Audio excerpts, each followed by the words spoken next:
Again, good morning. It is great to see all of you here. Special welcome to our visitors. We're glad that you guys are with us this morning.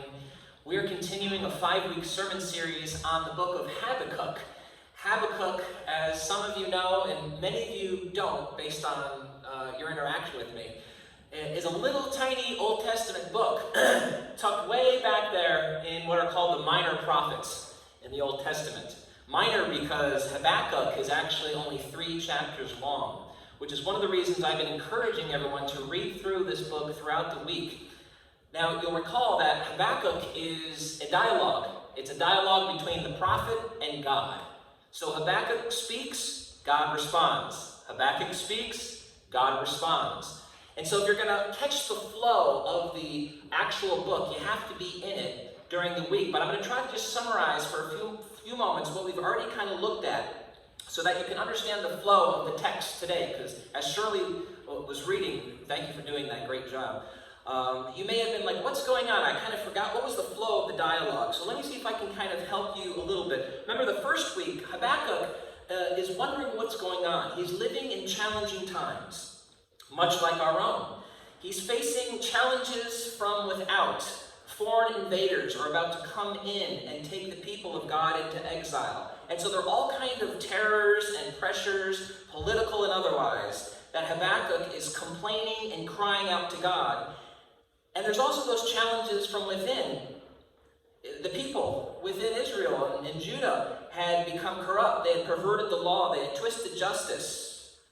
And so there was this situation where there was no real justice. And again, much like our own days, when you and I are facing many pressures, whether they be from without or within, we find ourselves wondering, why, oh God? And that's what Habakkuk is really doing when he starts and says, how long, O Lord, how long? Last week we saw that God responded. How long? Get ready. It's happening now. I am active. I am doing something. I'm doing something that you're not going to really believe, even if it were told you. Remember those words? There was the surprise. God was revealing to Habakkuk his sovereign perspective, which caused a surprise. And we were challenged last week to know that we grow in our faith when times are tough and challenging by acquiring a sovereign perspective that brings surprise. God's thoughts and ways are not ours. And so they invite us to go beyond the ego, go beyond the self, and acquire that broad vision, that broad scope of what's actually going on. So Habakkuk, and of course you and I, were invited to lift up our heads from those pains and those questions and doubts that when we focus on them, create a weight and a distortion in terms of how we understand what's going on. And what we need to do is lift up our eyes and have a wider perspective. So God invites Habakkuk, but you know what? Habakkuk's not really satisfied with that response. Habakkuk is still challenging and still wondering and still questioning God. And so in today's text, Habakkuk essentially is saying, I'm struggling to understand your ways, but I'm willing to wait and see how you'll respond. And so I want to put before you in these few short moments we have together, basically one main idea. And I invite you to consider it this morning. And it's this, that we can trust God in troubling times by wrestling with and waiting on God. We can trust God in troubling times by wrestling with and waiting on God. Habakkuk didn't understand how God could use a wicked people like the Chaldeans, the Babylonians. How could God use a wicked people to accomplish a good end? It didn't make sense to him. How God could be working behind the scene amidst the injustice and pain. In verses 12 to 13, we heard these words. Lord, aren't you ancient? My God, my Holy One, don't let us die. Lord, you put the Chaldean here for judgment. You put the Babylonian here for judgment. Rock, you established him as a rebuke. Your eyes are too pure to look on evil. You are unable to look at disaster. Why would you look at the treacherous or keep silent when the wicked swallows one who is more righteous? Habakkuk's spirituality is very real and raw, and so he comes to God with real and raw questions. Indeed, he acknowledges who God is. He says, you're the eternal one. You are the one with life. You are the rock. You are the protector. I know who you are, but... You see? In other words, if I were to translate this, Habakkuk is saying, God, I know what you're like. You are the eternal one. You are the life giver. You are the protector. You are pure. Your eyes are too evil to look at the wicked.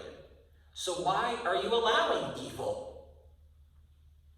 Why do you allow the wicked to destroy those who are more righteous?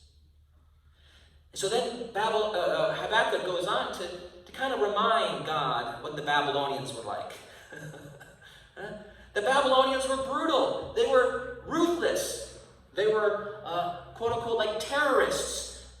Habakkuk says the Chaldeans bring all of them, that is those whom they conquer, they bring all of them up with a fish hook. Historians and archaeologists who have studied the Babylonian culture, and particularly their conquest tactics, have discovered that they would indeed actually do this. They would actually put hooks into the faces of people and drag them along.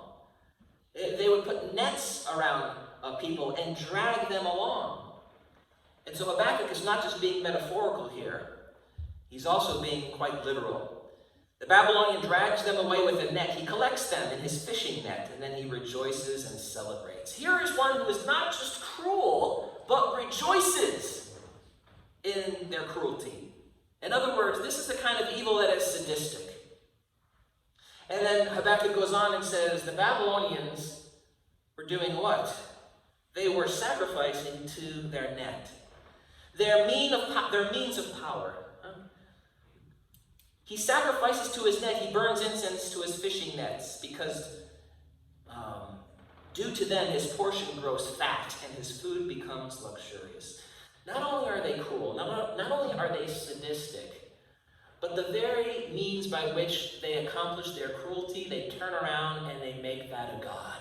They worship their military might. They glory in this darkness. You see what Habakkuk is doing? He's kind of giving God a little pushback, kind of reminding, wait a minute, these people are wicked, and they are indeed wicked. So Habakkuk is wrestling with what many people have wrestled with down through the ages. It's called the problem of evil, the problem of suffering, and have you heard of this problem, right? It's one of those things out there that has actually turned many a Christian into an atheist, or have challenged people, even people of deep faith, to wonder,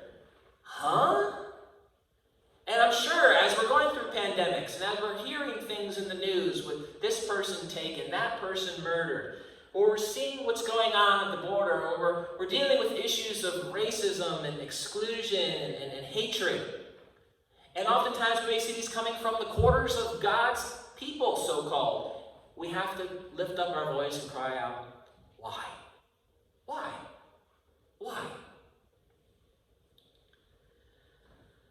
In his book, River Out of Eden, renowned scientist and leading atheist Richard Dawkins recalls a bus crash in England that claimed the lives of several children. A London newspaper asked a priest to explain why God would allow such a thing to happen. And the priest replied, the simple answer is that we do not know why there should be a God who lets these awful things happen. But the horror of the crash to a Christian confirms the fact that we live in a world of real values, positive and negative. If the universe was just electrons, there would be no problem of evil or suffering. When Dawkins read those words, that's a picture of Richard Dawkins. When he read those words, he scoffed and he writes, on the contrary, you have to hear a British accent in the background here. Okay, I'm not going to try to do that for you. But he writes, on the contrary, if the universe were just electrons and selfish genes, blind physical forces and genetic replication, some people are going to get hurt. and other people are going to get lucky. And you won't find any rhyme or reason in it, nor any justice. The universe we observe has precisely the properties we should expect it has. At the bottom, no design, no purpose, no evil, no good, nothing but pitiless indifference. Dawkins is correct, I believe, on atheism. There is no purpose, there is no good, there is no evil, just blind indifference. Now, C.S. Lewis, another author and an atheist who turned Christian, was converted to Christianity, he explained the issue of injustice and suffering this way. He said, when reflecting upon his previous life as an atheist, he said, "My argument against God was that the universe seemed so cruel and unjust. But how had I got this idea of just and unjust? A man does not call a line crooked unless he has some idea of a straight line. What was I comparing this universe with when I called it unjust? If the whole show was bad and senseless from A to Z, so to speak, why did I, who was supposed to be a part of the show, find myself in such a violent reaction against it? Of course, I could have given up my idea of justice by saying it was nothing but a private idea of my own. But if I did that, then my argument against God collapsed, for the argument depended on saying the world was really unjust, not simply that it did not happen to please my fancies. Thus, in the very act of trying to prove that God did not exist, in other words, that the whole of reality was senseless, I found I was forced to assume that one part of reality, namely my idea of justice, was full of sense. I found I was forced to assume the one part of reality, again, namely my idea of justice, was full of sense. If the whole universe has no meaning, we should never have found out that it has no meaning. Just as if there was no light in the universe, and therefore no creatures with eyes, we should never have known it was dark. Dark would be without meaning. So I think these are two ways, two worldviews, two perspectives, two popular perspectives that we can come down on when considering what Habakkuk was struggling with and what you and I often struggle with. And that is, we can either deny that evil actually exists and that it is real, not a mere illusion, or we could actually say it does exist and we can deal with it, right? We can deny it on the atheist view. All suffering, all values, justice, good, evil don't really exist ultimately because the world is just a conglomeration of blind physical forces and materials which don't lead to transcendent values and meanings. You don't get morals from molecules. And so we see this kind of view represented in many of the great religions and even spiritual philosophies of the day. We see it in Vedic Buddhism, Hinduism, Christian Science, and probably one of the most popular worldviews, I think, in our culture, Spiritism, New Age, right? We see that denial. It's really an illusion. There's only one. There's only one. There is no right or wrong. The second view is we can deal with it, and we can say that things are not the way they are supposed to be. Things are not the way they're supposed to be according to God's intent. Things are not the way they are supposed to be, a certain way, and they're supposed to be a certain way, but aren't because of a fallen world and human sinfulness. So this is why for some people, suffering makes it hard to believe in God, or the Christian God, right, particularly. While for others, suffering is actually an indication that there is a God. Believing in a God of love and goodness who is Lord of the universe comes with a price, doesn't it? It comes with a price.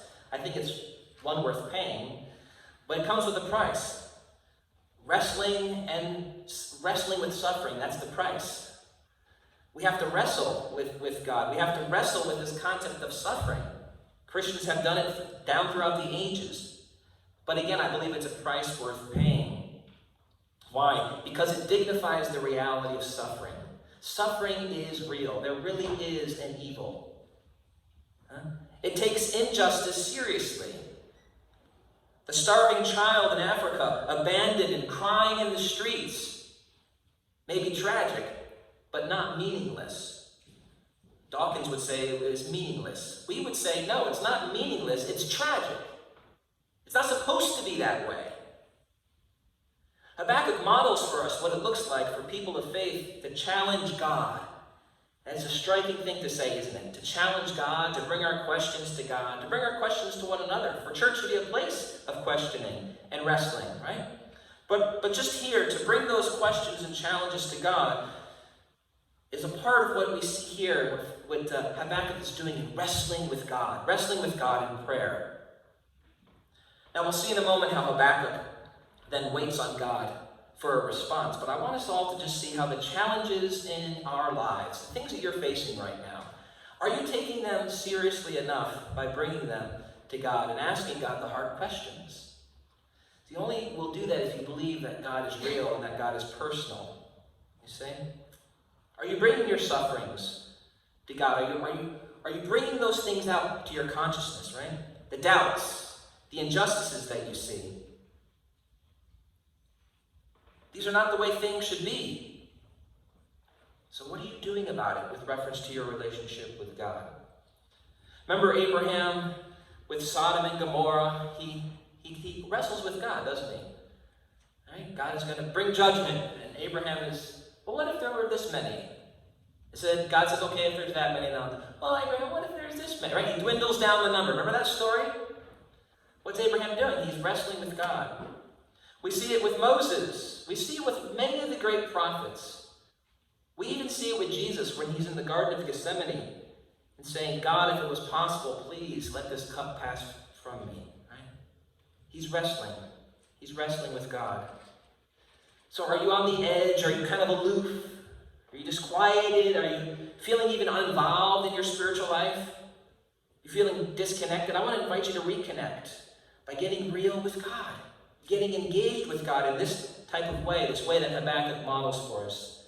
We can trust God in troubling times by wrestling with God, and also by waiting on God. Let me just unpack this one briefly, and we'll bring this to a conclusion. In chapter 2, verse 1, we read the words here that Habakkuk, after having brought his challenge to God, says this, I will take my post. I will position myself on the fortress. I will keep watch to see what the Lord says to me and how he will respond to my complaint. In other words, he says, okay, I've wrestled. Now I'll wait. I've wrestled. Now I'll wait, like a tower guard. Fran Lebowitz said, the opposite of talking isn't listening. The opposite of talking is waiting. And so here Habakkuk has prayed and talked. Now comes the hard part, waiting. Waiting is hard, isn't it? It is. It's difficult. Waiting is difficult. Why is it so difficult for us to wait when so many things in life we know aren't going to come quickly? Well, in his book, Social Acceleration, Hartman Rosa informs us that the speed of human movement from pre-modern times to now has increased by a factor of 100%. The speed of communications has skyrocketed by a factor of 10 million, and data transmission has soared by a factor of around 10 billion. A study found that even our waking speed has increased by 10% since the 1990s. Things that our great-great-grandparents would have found miraculously efficient now drive us bonkers. It's not fast enough for us, right? Patience is a virtue that has been vanquished in the Twitter age. Given the challenges of our modern society and our speed-driven era, how can we wait like Habakkuk waited? Well, notice what he says. He says, I will take my post. I will position myself on the fortress. I'm going to wait, says Habakkuk, but he's going to actively wait. Actively wait? Yeah. Because when you're on the tower, when you're a watch guard or a watchman on the tower, you're not just up there passively waiting. What are you doing? You're actively waiting. In these ancient times when there was no communication, you had to, in order to know what was going on, who was approaching the city, was it a messenger? Did they bring good news? Did they bring bad news? Who was on the horizon over there? Was it an enemy army? Or was it our own people? See, we're waiting and we're watching, but we're doing so what? Actively. Actively. In a New York Times article, journalist Alex Stone tells the story of how executives at a Houston airport faced and then solved a cascade of passenger complaints about long waits at the baggage claim. If you've ever been to the Houston airport, it is not a fun experience. Okay? They first decided to hire more baggage handlers, reducing wait times to an industry-beating average of 8 minutes. It's pretty good. But complaints persisted. They persisted. This made no sense to the executives until they discovered that, on the average, passengers took just 1 minute to walk to baggage claim, which resulted in a hurry-up and wait situation. The walk time was not a problem. The remaining 7 minutes, the empty 7 minutes, staring at the baggage console was. So, in a burst of innovation, the executives moved the arrival gates further away from the baggage claim area. Passengers now had to walk much further, but their bags were often waiting for them when they arrived. Problem solved. The complaints dropped. For the same article, Stone interviewed MIT operations researcher Richard Larson, the world's leading expert on waiting in lines. I don't know how you get that job, but he's the world's leading expert on waiting in line to discover the psychology behind our waiting. And what happened at the Houston airport makes for a perfect illustration. According to Larson, the length of our wait is not as important as what we're doing while we wait. He says, often the psychology of queuing is more important than the statistics of the wait itself. Essentially, we tolerate occupied time, right? The walking to the baggage claim. We can tolerate that. We tolerate it far better than unoccupied time, such as standing at the baggage console, giving us something to do while we wait, and the wait becomes endurable. See, waiting on God is tough, sisters and brothers. It is, especially though if we're passive about it. If we're passively waiting on God. This is why Habakkuk communicates such a real spirituality, because not only is he willing to wrestle, he's willing to wait. We wait, but what is really happening behind the scenes of our life? Is God actually doing anything? Maybe the question should be, what am I doing as I wait? Am I waiting in faith?